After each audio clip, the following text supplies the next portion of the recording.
Hello दोस्तों, मैं नीतू आपका स्वागत करती हूँ आपके अपने चैनल साहित्य साध में। तो मैं पिछले कई दिनों से वीडियो नहीं ला पा रही थी। मेरे कुछ इसके रीज़न थे।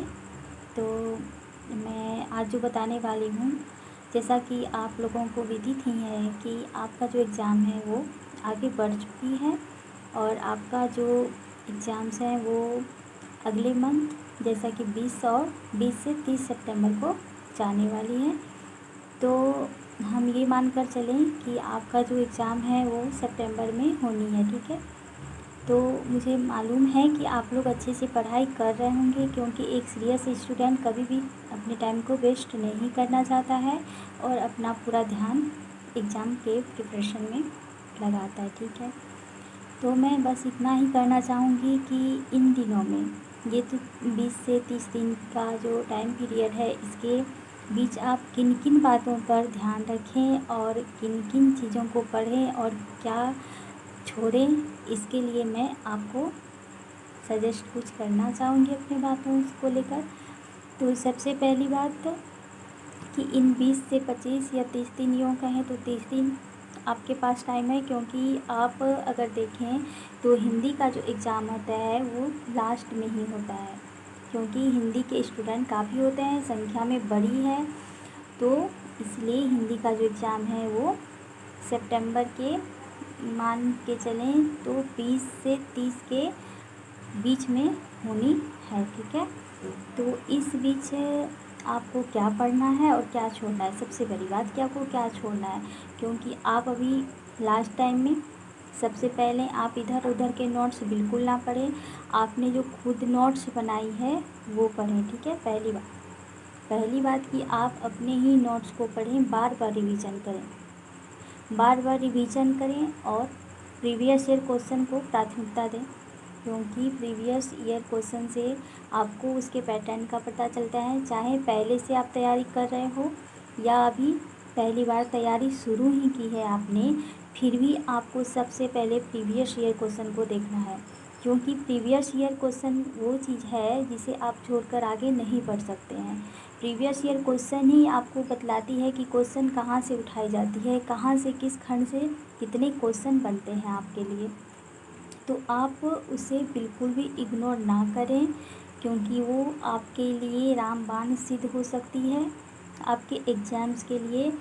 तो मैंने पहली बात बताई कि सबसे पहले आप जो नोट्स बनाए हुए हैं, जो आप पुराने नोट्स बनाए हुए हैं, वो आप बार बार उसको रिवीजन करते रहें। दूसरी बात, आप प्रीवियस ईयर क्वेश्चन को लगाते रहें खंड बाय खंड। उसके बाद तीसरी बात जो आपको करना है, मॉक टेस्ट देते रहें, जिससे आपका टाइमिंग का पता चलेगा। और आप ऐसे करते रहेंगे, अगर मॉक टेस्ट देते रहेंगे तो सबसे पहली बात आपका प्रैक्टिस होते रहेगा, टाइम का भी बचत होगा एग्ज़ाम में। अगर आपको टाइमिंग यहाँ पे सेट करना है तो आप मॉक टेस्ट दें, उससे आपका प्रैक्टिस भी होगा अच्छी तरह से, टाइमिंग का भी बचत होगा, उससे भी आप सीखेंगे कि कितने टाइम में आप कितना क्वेश्चन कर पाते हैं। और तीसरी बात, तो आप अभी जो बुक अगर पढ़ रहे हैं तो आप पढ़ सकते हैं, क्योंकि अभी उतना टाइम है, आप पढ़ सकते हैं। लेकिन हाँ, आप 10 बुक ना पढ़ें, एक बुक को 10 बार पढ़ सकते हैं, लेकिन 10 बुक को रेफ़र ना करें, मेरी यही सलाह है। क्योंकि स्टूडेंट लास्ट टाइम यही गलती करते हैं कि इधर से उठा लेते हैं कोई नोट्स, उनके दोस्त बोलते हैं कि ये अच्छा है, ये पढ़ लो, एग्ज़ाम निकल जाएगा। ऐसा आपको बिल्कुल भी नहीं करना है दोस्त, क्योंकि अगर वो आप इधर उधर का नोट्स पढ़ते रहेंगे और वो आपके काम का नहीं है, तो वो आपके माइंड को क्या करेगा, विचलित कर देगा। और इससे आप जो बने बनाए माइंड सेट है ना, वो आपका बिगड़ जा सकता है और आपका लास्ट टाइम में हर चीज़ बिगड़ जाएगा। इसीलिए आप जो नोट्स बनाए हैं उसको पहली प्राथमिकता दें, प्रीवियस ईयर क्वेश्चन करें, मॉक टेस्ट लगाएं। और हाँ, बिल्कुल भी सब मैटर को बिल्कुल भी सबको ना पढ़ें, जो इम्पोर्टेंट आपको लग रहा है उसे ही पढ़ें। ये नहीं कि फालतू का इधर का उधर का सारा चीज़ आप लेकर बैठ गए हैं, इससे आप उलझ सकते हैं लास्ट टाइम, और जो भी आपके माइंड में है वो जा सकता है, क्योंकि एग्ज़ाम टाइम्स में ये ध्यान रखना चाहिए कि आप क्या पढ़ रहे हैं और क्या नहीं पढ़ रहे हैं। शुक्ल जी का बुक आप देख सकते हैं, पूरा विस्तृत नहीं देख सकते हैं, तो जहाँ से आपका क्वेश्चन बनता है वो आप उसका समरी तो देख सकते हैं। उसके लिए आप सरस्वती पांडे, गोविंद पांडे का जो बुक है वो देख सकते हैं, क्योंकि उसमें समरी दी गई हुई है सारी अच्छे अच्छे जहाँ से क्वेश्चन बनते हैं वो दी हुई है। ठीक है, तो आप उसे देख सकते हैं। और यूथ कंपटीशन का जो आता है प्रीवियस ईयर क्वेश्चन, ठीक है, आप उसे देख सकते हैं, क्योंकि उसमें व्याख्यान सहित दी गई है, अच्छी तरह दी गई है, उसमें त्रुटि उतना नहीं है। हाँ, एक दो क्वेश्चन मिल सकता है, लेकिन उसमें सही दी गई हुई है। और दृष्टि का भी बुक भी सही ही है। तो आप अभी इतना टाइम जो है इसको सही से यूटिलाइज़ कीजिए और अपने टाइम को इधर उधर वेस्ट ना कीजिए, मेरी यही सलाह है। और जितना भी टाइम बचा है पूरी फोकस के साथ आप पढ़िए। और खुद का जो नोट्स बनाए हैं, मैं बार बार बोल रही हूँ, खुद के नोट्स को ही बार बार पढ़िए, आप रिवीजन कीजिए, क्योंकि एक बार रिवीजन करने से नहीं होगा, चाहे वो फर्स्ट पेपर हो या सेकंड पेपर हो। ठीक है, फर्स्ट पेपर में भी आपको उतना ही फोकस करना है और सेकंड पेपर में भी, क्योंकि फर्स्ट पेपर ही आपको क्वालिफाई करवाता है कहीं ना कहीं देखें तो।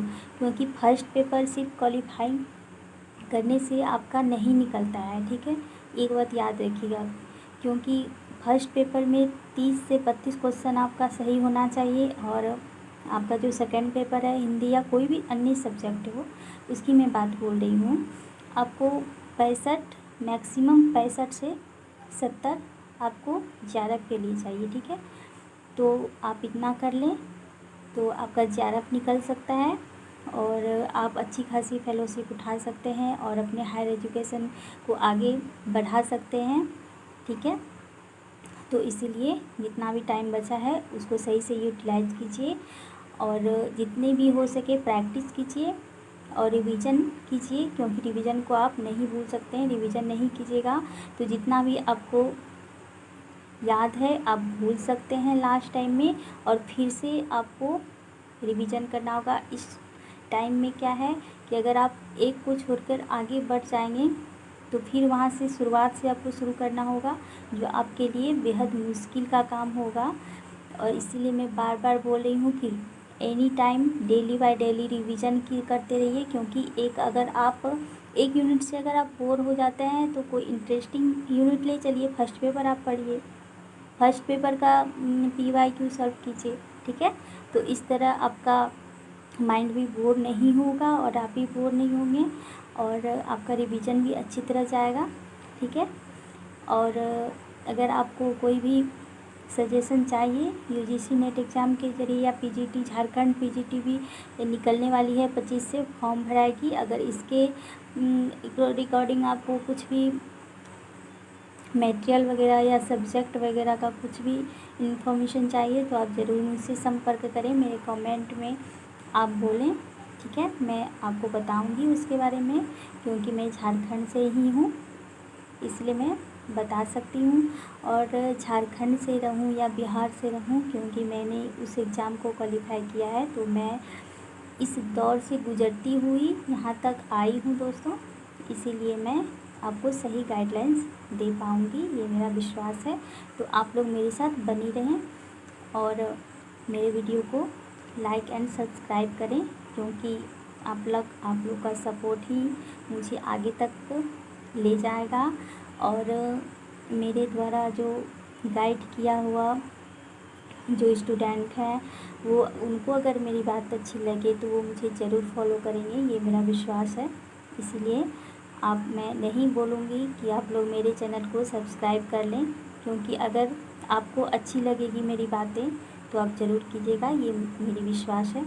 तो आप पढ़ते रहिए और अपने सेहत पर ध्यान दीजिए, क्योंकि सेहत अच्छी रहेगी तभी सब कुछ अच्छा जाएगा। और रिवीजन के साथ जैसा मैंने बताया उसे फॉलो करें, आपको 100% सफलता मिलेगी। और अगर आपको कोई भी दिक्कत हो रही है रचना या काव्य या गद्य किसी भी चीज़ में, तो मुझे ज़रूर कमेंट करें, मैं उस पर वीडियो ज़रूर लेकर आऊँगी। ठीक है, इसलिए अभी आप पढ़ते रहें और अपना ध्यान रखें। ठीक है, थैंक यू।